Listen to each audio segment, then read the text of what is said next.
ده أهم فيديو ممكن تشوفيه في حياتك. ليه بقى؟ لأنني هعرفك أي برج اللي لازم ترتبط بيه عشان نتفادى نسبة وكمية الطلاق الكتيرة ده. معانا أول برج وهو الدلو. الدلو ده يعني الاسم العلمي لكلمة الجردل، يعني هتلاقيه راجل بيصب حني، بيخر مشاعر، بيدلدق رومانسي.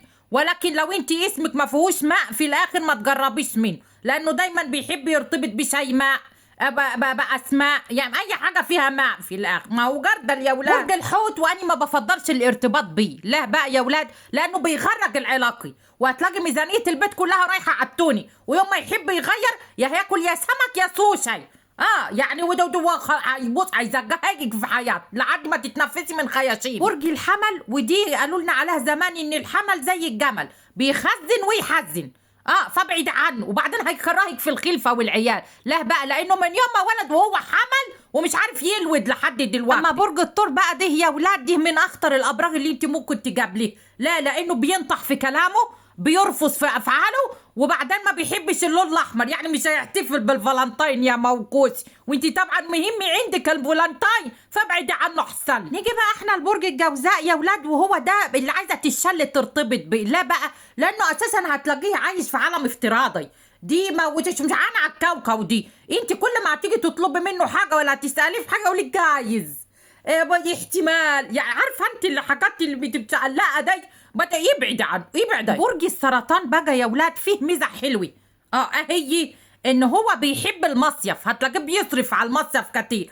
لا بقى، بيحب البحر يا ولاد، ما هو كاين سلطعوني، ما انتوا واخدين بالكم. بس هتبقى اكتر خناقاتك معاه ان انت كل ما تروحي تدوري عليه هتلاقيه قاعد في الحمام في البانيو، ما بيحب الميه وهتعمل، فده واحد بايش سيبيه عشان العلاقه هتبوش معاه. برج الاسد يا ولاد، وما ادراكم ما برج الاسد. دي بقى يا ولاد هتضطري تاكليه كل يوم لحمي، ومش هتعرفي تتخانقي معاه، لا، لانه هيظهر عليكي، ولو طلبت الطلاق منه احتمال كبير يقطعك لاسلاك. العذراء، وده تلاقيه انسان مرهف الهز، رفيع المشاعر، وده مش هيمشي معانا كبنات، يعني ده يتباس وتحط جنب الحيط. سيبيه في حياته، سيبيه في حياته، في الحلم الجميل اللي هو عايش فيه، مش هينفعنا دي. الميزان، وده عنده كل حاجة متقاسة بالكيلو، يعني كل ما هيزورك مش هيجيب لك غير فاكهة، اي حاجة بتقاس بالكيلو يا ولاد.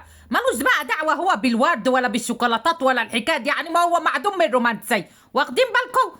وبعدين بقى يا ولاد، لو امه عايشة بيحطك في كفي وامه في كفي، وطبعا كفة امه اللي بتكسب.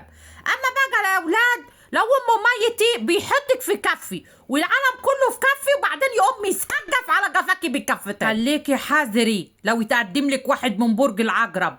له بقى، لانه خاين وغدار، افكاره مسمومه، وبيبخ كلام زي الزفت.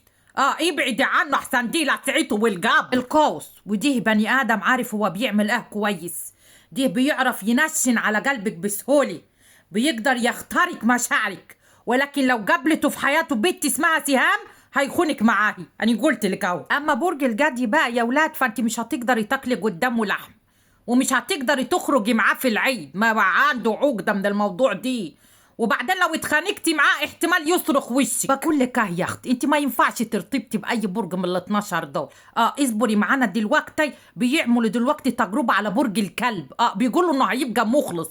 اصبري كده، اتقلي تاخدي حاجه نضيف، ما نشوف هيعمل برج الكلب دي، على الله ما يجابش زي بقيه الحيوانات بقى ونخلص.